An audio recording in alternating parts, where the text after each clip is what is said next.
Hey everyone, my name is Steve. Thank you for stopping by my channel. I'm just an American that's trying to learn about my English and Irish ancestry.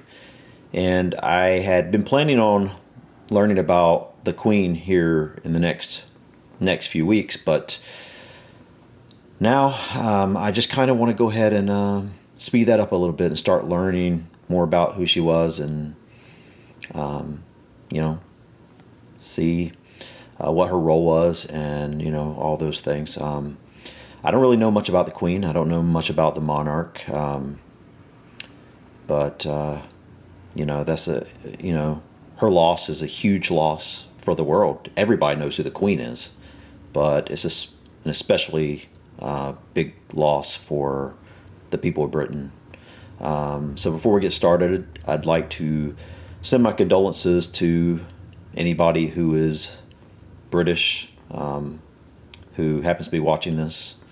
Like I said, I don't know much about the Queen and who she was, what her roles were and whatnot, but to me, I just had the feeling that the British people looked at her as kind of like a mother figure, more than just like a head of state type deal, more than just like how an American looks at a president. I feel like she was much more than that to the British people. And so because of that, I feel like it's just a huge loss for you guys. So I'm sorry for your loss. And yeah, guys, so let's just get started. I'm going to be reacting to Queen Elizabeth II, her reign in numbers. Like I said, I have no idea anything really about who she was or whatnot. So let's see what this has to say.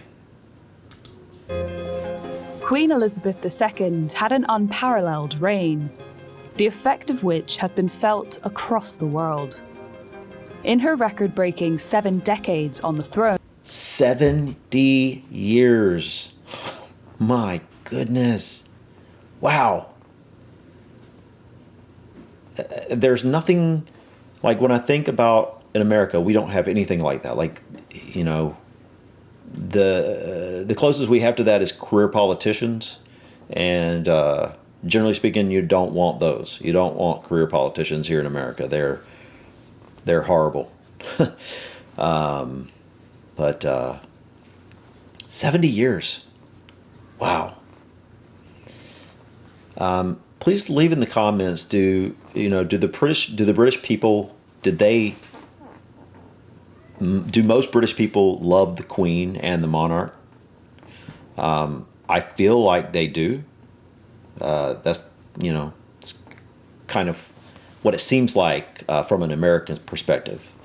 We don't have anything even close to that, so it's hard to understand what that looks like when you're close to it and whatnot. And I don't even know their roles, like I said. So anyways, wow, 70 years. She witnessed the end of the British Empire and welcomed radical societal shifts. She was the first person in the UK to make a long-distance phone call without an operator. What? The first monarch in the world to send an email, and one of the first to tweet. The Queen's reign was monumental in absolutely every sense. It was peppered with superlatives. She was the longest reigning British monarch. Her head appeared on more coins than any other living monarch. She was herself like a monument. That is so true. Like, I can think of quite a few coins I've seen, and paper money as well, that have her face on it. Wow. It's true, man. All over the world. And what I've learned about the UK so far, it's amazing how far the territories at one point went. Like half the world, it seemed. That's amazing. Unchanging. Through it all, Britain's satisfaction with the Queen averaged close to 8. Well, I think that kind of answers the question. Well, that doesn't say that they absolutely loved her like a mother, like I was kind of thinking, but 79%, or even people that may not have been satisfied with her still looked at her as kind of like she was a mother figure of sorts for Britain. Again, I don't know that. That's just kind of the, kind of the perception I have. I could be wrong. 79% satisfaction. That's pretty good. I don't think I've ever seen that with a president over here. So, and granted, I'm not comparing her to a president. I know that's not what her role was. I'm just saying, like, I don't know what other figure I could compare the Queen to in America. There's nothing else. The only thing I can think of, the closest, would be a president, and that's not even the same thing at all, obviously, from what I understand anyway. I've got to learn more about this stuff. But 79%, that's pretty good. 80%. Here's the story of her remarkable reign in numbers.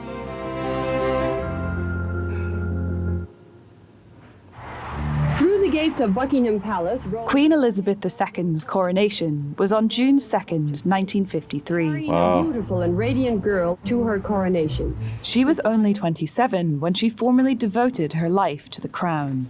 27. Wow. By the end of that life, she had reigned over a Britain that was vastly transformed. For one thing, its population was a lot older. In 1953, only 11% of Britons were over 65. By 2020, that had risen to 19%. Almost double. And the Queen was an oddity. She was a woman with a job. Only 26% of British women were in the labour force in the 1950s. Now it's like 70%. By 2021, 72% of women worked. When Elizabeth came to the throne, she ruled over an England that was whiter, more conservative, and more traditional than the one we see around us now. Through her reign, the country's views on same-sex marriage, race relations, and women's rights have all dramatically liberalised. But there was no such dramatic shift in support for the monarchy. Throughout, it never dipped below 60%. Okay, so that answers that question as well. So generally speaking, the monarchy is mostly supported. I mean, it seems like around now it's probably 70%. The Queen had almost 80% approval. That tells me that, the British people generally support the monarchy and like the Queen, and then there's probably there's probably 20% or so that do not like the monarchy or the Queen, I'm guessing, like, at all. And then there's like a small amount that are kind of like, I could take it or leave it. And then there's a lot of people that actually like them a lot. So my chair is squeaking over here. Perhaps that was down to the Queen's inscrutable nature. The Queen had a talent for saying a lot while saying almost nothing at all. She was almost the perfect constitutional monarch. Nobody knew what she thought. And there's nothing more enigmatic than not knowing what somebody thinks. She does seem to have a good poker face. For sure. I had already thought that. I just didn't know what I was thinking. It's like there's something about when she's looking at something or looking at somebody, it's just this expression. And it's like, I couldn't place my finger on what I was noticing, but it's like a poker face. It's like, I don't know what hand she's holding. I don't know what she's really thinking. Being an enigma was part of the reason for her popularity. So too was her dedication to her role. And the royal yacht sails into Wolf's Cove to receive a salute of welcome. The Queen worked incredibly hard at her job. In 2017, at the age of 91, she attended 292 public engagements. That is one every day and a half. And when her husband of 73 years, the Duke of Edinburgh, died, she took only 4 days off. She also went through her red box, a case filled with government papers for her attention, daily throughout her 7-decade reign. Taking time off for just Christmas Day and Easter. One of the things that her prime ministers have said is that it's very clear she has a very good grasp of what is going on. You don't impress with your knowledge of British state without working at it. And the Queen's role extended far beyond one small island. In 1953, she reigned over a dwindling British Empire. Wow. She was head of state for 55 overseas territories. That's insane. By 2021, just 14 of these remained. Singapore means Lion City, so it's appropriate that lions and dragons should take part in the independence celebrations. Ending all our constitutional links with Britain was proclaimed and given the royal seal of approval. As the empire disappeared, the Commonwealth grew, a voluntary club of countries with the Queen at its head. By 2021, its 54 member states were home to 2.4 billion people Wow. across 5 continents. That the Commonwealth has remained About a strong. third of the feels people like on the one earth. of those diplomatic puzzles. It's kind of the ghost of the empire. And of all the things, you would think that who would want to belong to it?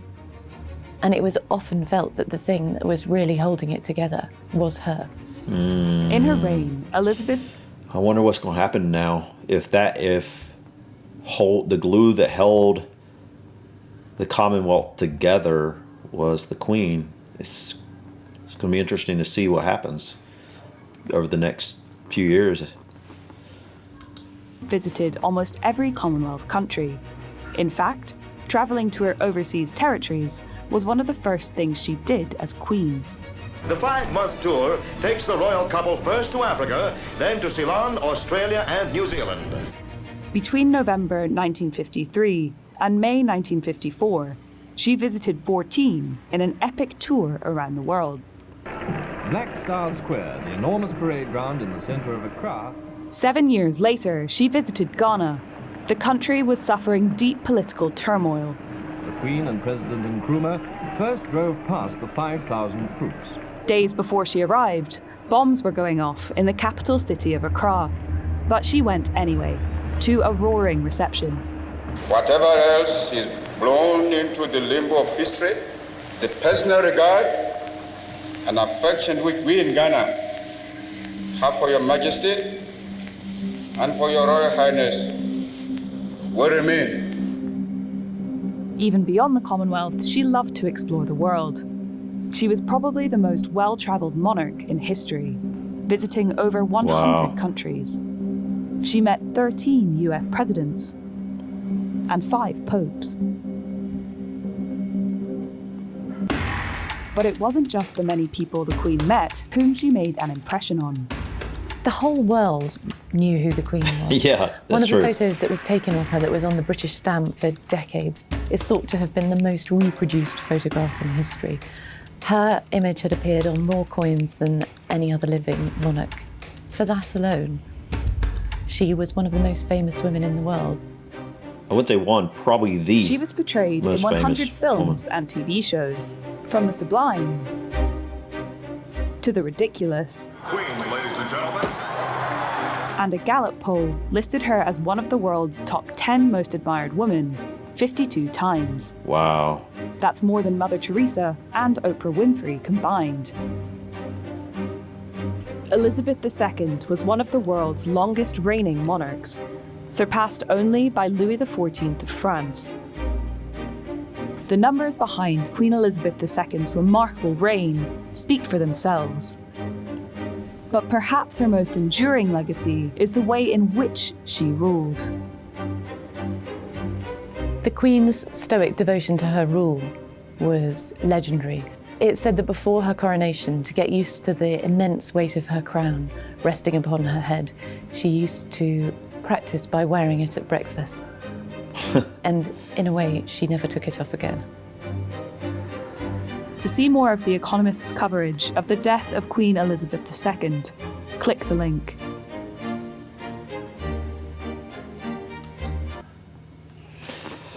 Wow. Wow, guys. She seemed like a queen who, although she had her role as queen, she seemed like a queen who didn't want power as much as, a lot of, like the way kings and queens have been shown in books and movies and whatnot. You know, I don't have a lot of experience with them, so that's, you know, movies and whatnot. They're, you know, they seem to be really power hungry, reigning over the people, blah, you know, all this stuff. From what this shown, it seemed like she was fairly humble for a queen. It seemed like she was someone who, you know, country didn't want to be part of the Commonwealth anymore. She signed away for them to be independent. She seemed to be a really hard worker. She seemed to, you know, be very interested in what was going on in Britain. And one thing that sticks out is she had a very stoic way about her.